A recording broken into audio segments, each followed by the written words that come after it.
All honor to God the Father, in the name of Jesus Christ.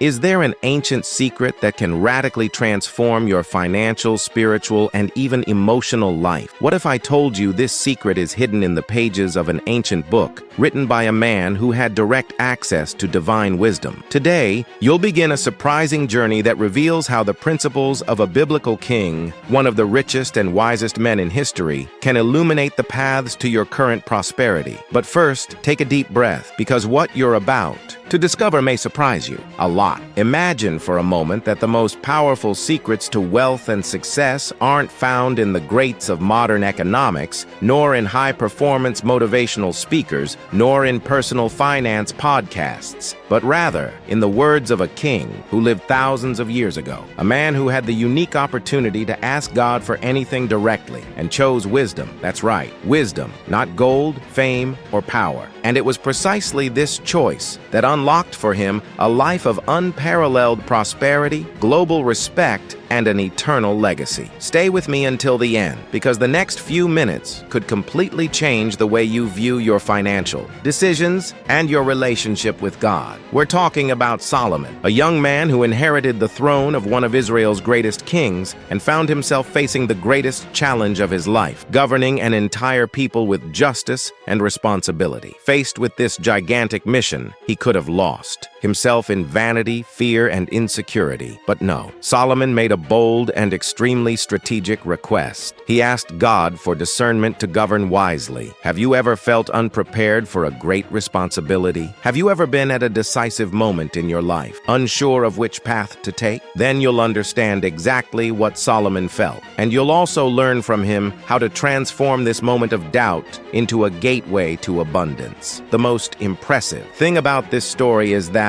by asking for wisdom, Solomon not only received the understanding necessary to rule, he was also blessed with unprecedented riches, honor, and recognition. It's as if he had discovered the key to true prosperity, the kind that begins in the mind, passes through the heart, and manifests itself in practice. This teaches us something powerful, that Christian financial education isn't limited to budgeting or investing techniques, but rather a profound spiritual principle. When we seek first what is eternal, the rest is added to us. From now on, you'll delve behind the scenes of this amazing story, which connects faith, wisdom, and wealth with divine precision. Together, we'll explore how the right choice at the right time can activate spiritual promises that directly influence your material life. And what's more, we'll explore how Solomon's teachings remain extremely relevant for those who want to build a financially stable, spiritually rich, and emotionally balanced life. So get ready, because what follows will reveal principles that can not only unlock your financial growth, but also transform your understanding of purpose, effort, and prosperity. This is just the gateway. The journey, it's just beginning. And when we stop to consider that it all began with a simple choice, asking for wisdom instead of riches, it becomes impossible not to reflect on our own decisions. How often, faced with financial difficulties, do we chase only immediate solutions without first seeking understanding, direction, and purpose? Solomon shows us that there is a higher path where the focus shifts from accumulation to discernment. It is at this point that everything changes. And maybe, just maybe, this is the right time for you to realign your priorities. Don't you think? By the way, if this topic has touched you in any way so far, if it sparked a memory, a question, or even a desire to experience something new with God and your finances, share it in the comments. Write what spoke most to you, which part made you reflect, because sometimes your comment might be exactly the word someone else needed to read. And when we share experiences like this, it creates a community of support, growth, and transformation. That's what this channel is all about, delivering messages that edify, but also creating space for each voice to resonate. Also, take advantage and leave a like. This helps the video reach more people who need to hear this message. People who, like you, are searching for clarity, wisdom, and new paths. And of course, if you're not yet subscribed to the channel, now now is the perfect time. By clicking the subscribe button, you ensure you'll receive more content like this, always focused on faith, biblical wisdom, and personal growth. Your participation here is what makes this channel grow and reach more lives with this transformative message. And speaking of transformation, what comes next will show you in even greater depth how Solomon's choice unleashed not only a wave of material blessings, but a true legacy of wisdom that has spanned centuries. Get ready, because we're about to unveil how this wisdom manifests itself in practical actions and decisions that make all the difference in your daily financial life. Solomon was not just a king. He was the living embodiment of a decision that shapes destinies, choosing wisdom above all else. Imagine the scenario: a newly blushing young man pressed by the weight of leading an entire nation, surrounded by uncertainty, political challenges, and an almost unbearable responsibility. And yet, faced with the possibility of asking the creator of the universe for anything, he did not hesitate to seek something few truly value: understanding, discernment, clarity of purpose. This is the kind of mindset that reveals where true power lies, not in what one possesses, but in what one understands. And this understanding changes everything, because when the mind aligns with God's wisdom, decisions cease to be impulsive and become strategic,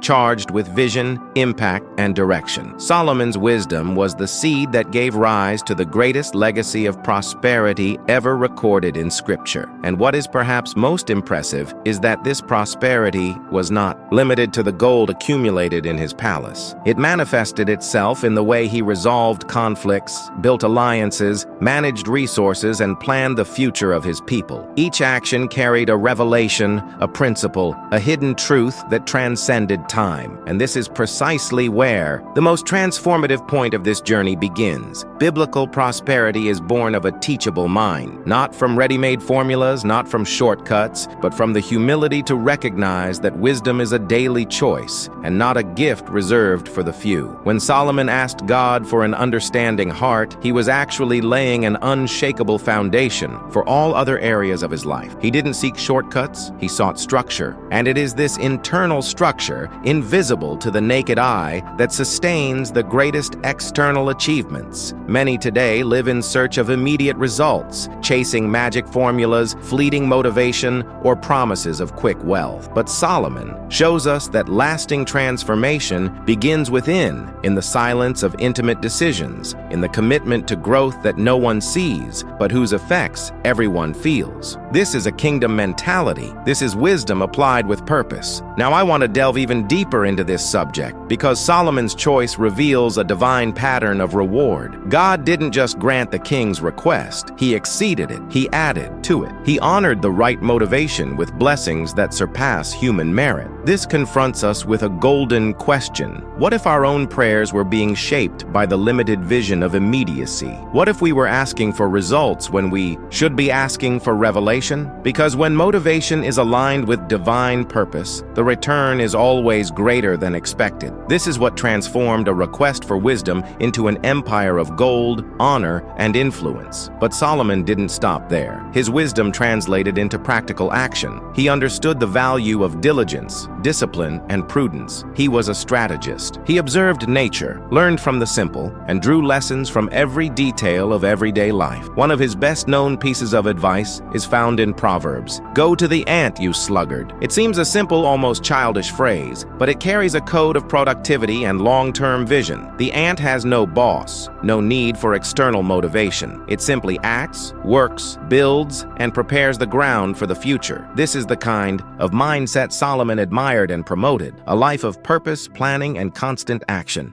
Behind the scenes of Solomon's wisdom, we see principles that are still ignored today by those who desire success. He spoke of work, organization, patience, and also of generosity, because he knew that the cycle of abundance is not completed merely by retention, but by release. The generous soul will prosper, he said, not out of romanticism, but out of understanding. He knew that money needs to flow like a river, not accumulate like a stagnant dam. That's why he invested invested in the construction of the temple, blessed his nation, and left a legacy that spans centuries. His heart was set on something greater than possessions. He lived with purpose. Comment here, I'm on this journey too. Because understanding and applying these truths is the first step to definitively changing your financial and spiritual history. If there's one thing that sets Solomon's wisdom apart from any modern financial manual, it's his understanding of generosity. For him, giving wasn't an occasional gesture, nor a religious obligation. It was a spiritual strategy, a key to keeping the cycle of abundance in constant motion. In Proverbs, he says, "A generous soul will prosper,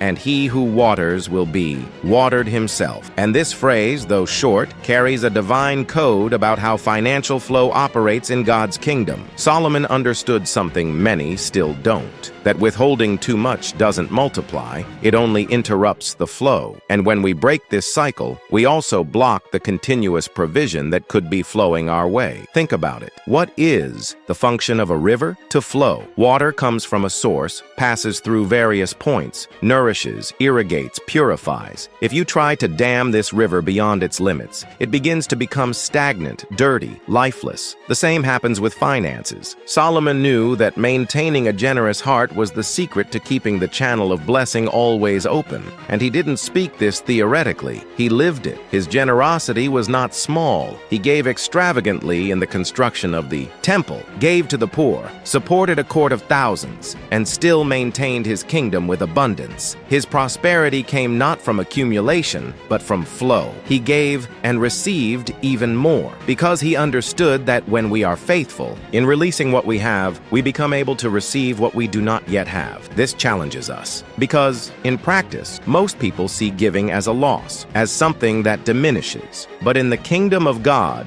giving is multiplying. And this isn't just a religious belief, it's a spiritual principle that has real impacts on the material world. Have you ever noticed how generous people often don't go without? Even when they face challenges, there's always a way out, a provision that arrives, a door that opens. This isn't a coincidence. It's a pattern, a cycle. Solomon not only understood this, he taught it. And it's no wonder that his story still inspires so many people to rethink their relationship with money. But Solomon's generosity went beyond financial matters. It reflected his understanding of purpose. He knew that everything he possessed came from God, and therefore he had a responsibility to manage it well and share it wisely. The temple he built was not just a monumental work, it was a symbol of honor, gratitude, and surrender. It was as if he were saying, "Lord, everything I have came from you, and I gladly return a portion of it for your purpose." And it is precisely this kind of heart that attracts favor, that moves heaven, that transforms scarcity into abundance. The question remains, what has been your attitude toward generosity? Have you been a river or a dam? Have you let the flow flow, or have you held back for fear of running out? Because Solomon shows us that when we trust God as our source, we need not fear scarcity. We can give joyfully, knowing the next supply is already on the way, and that changes everything, not just in our finances, but in our outlook on life. Now, I want to go even deeper into this subject, because the time has come to apply all these principles in a practical, direct, and transformative way to your daily financial life. Purposeful management is the turning point in the journey of anyone who wants to align faith, finances, and the future. When Solomon organized his kingdom, he didn't do it simply out of ambition or to expand his wealth. He established a structure guided by principles. He divided the government into 12 regions, each with clear responsibilities, ensuring continuous provision for the palace and order throughout the nation. This is not just administration, it is strategic vision grounded in purpose. This efficient organization revealed more than discipline. It demonstrated an intention to care, to maintain justice, to make the collective good prosper. Purposeful management goes beyond spreadsheets and goals. It stems from a spiritual understanding that everything we receive must be well managed to generate lasting impact. We often neglect small responsibilities, thinking they don't matter. But Solomon teaches us that when there is clarity of purpose, even the smallest administrative decisions build a lasting legacy. True excellence in management comes not only from technical knowledge, but from a willingness to serve a greater good. Solomon understood this. That's why he surrounded himself with wise advisors like Zabud and Azariah, who not only performed tasks, but shared the same purpose. This shows us that in any management, whether of a business, a home, personal finances, or even a career, you need to surround yourself with people who understand the why behind the what. Purpose must come before profit. Direction must precede pace. When our management is disconnected from a greater value, we risk growing on the outside but crumbling on the inside. Solomon didn't just want a large kingdom. He wanted a kingdom structured on principles, and this is the foundation for any lasting transformation, aligning our leadership and our choices with the mission God has placed in our hands. Now, I want to delve even deeper into this subject because there's a stark difference between those who merely manage resources and those who govern with purpose. Governing with purpose means seeing the financial backstory as a reflection of what's inside the heart. It's seeing each opportunity as a seed, not just a chance for immediate profit. It's understanding that the decisions we make, even seemingly small ones, have the power to affect generations. Solomon was aware of this. That's why, when organizing his administration, he thought of the people, of justice, of the peace that would reign for decades. A mind guided by purpose doesn't act impulsively. It's patient, strategic, firm, and at the same time sensitive to divine direction. And that's what differentiates those who merely live on autopilot from those who live with intention. Comment here. I'm on this journey too. If this connected with something you experience or want to experience, I really want to know who is looking not only to grow, but to grow with purpose. Wealth in Solomon's kingdom was never an end in itself. It was merely a means to something much greater, legacy. The Bible records that during his reign, silver was as common as stones in Jerusalem, and gold flowed in abundance. But even with all this splendor, what's most striking isn't the numbers, it's the impact. Solomon invested in knowledge, infrastructure, art, commerce, culture, and above all, in the construction of the temple of the Lord. This is the central point. He understood that true wealth lies not in accumulation, but in contribution. Solomon used the resources God entrusted to him to build something that would span generations. And this mindset needs to enter the heart of every Christian. Prosperity only makes sense if it serves as a channel of transformation, if it blesses others, if it leaves a trail of purpose wherever it goes. This is what differentiates those who simply make money from those who leave a legacy. Now think with me, how many people today accumulate wealth, real estate, investments, and even status, but don't know what to do with it beyond themselves? This is where Solomon's story becomes a mirror and a warning, because legacy is not what you leave to people, but what you plant within them. And this is only possible when we understand that everything we have, gifts, time, money, influence, is a spiritual responsibility. Solomon wasn't perfect, but when he was connected to purpose, he transformed every resource into an expression of wisdom. The temple he built wasn't just stone and gold. It was the embodiment of a nation's faith. Likewise, you may be building something right now, whether in your family, your business, or your ministry, that will impact far beyond your own life. And this awareness is what separates empty wealth from wealth with purpose. So, before seeking prosperity, ask yourself, what kind of legacy do I want to leave? Because how you answer this question will shape every financial decision you make. If you want your life to glorify God and bless others, then your financial planning will be different. You will have higher goals than just comfort. You will invest in education, in projects that edify, in actions that sow goodness. You will stop seeing money as an end and start seeing it as a tool to fulfill your mission. And that changes everything. Solomon understood that he was merely a steward of what he had received. And when that key turns, you begin to build a legacy. That time will not erase. And best of all, a legacy that points to heaven. If this content touched your heart, comment now. I will leave a legacy with purpose. And share this video with someone who needs to change their perspective on prosperity. This is just the beginning. There's much more to come. If you've you've made it this far, it's because this message truly resonates with what you're experiencing right now. Stay with me and leave a simple comment in the comments like, "I'm with you until the end," or "This message was for me." I love seeing who's following this journey closely because it's that connection that makes everything more special. And if the content here resonated, if it brought some light or clarity to your life, please leave a like. It's a silent but powerful way of showing that we're all in this together. The idea here is to share transformative knowledge that goes beyond the obvious and helps you build a purposeful life, just as Solomon did. So if you haven't already, subscribe to the channel to continue receiving these reflections and strategies that combine faith, wisdom, and finance, all designed to give meaning and impact to your journey. From everything we've seen, it's becoming clear that Solomon's starting point, wisdom, was the fertile soil from which grew not only his wealth, but also an entire structure of a prosperous, just, and strategic life. But now, we need to go further. Because if wisdom was the foundation,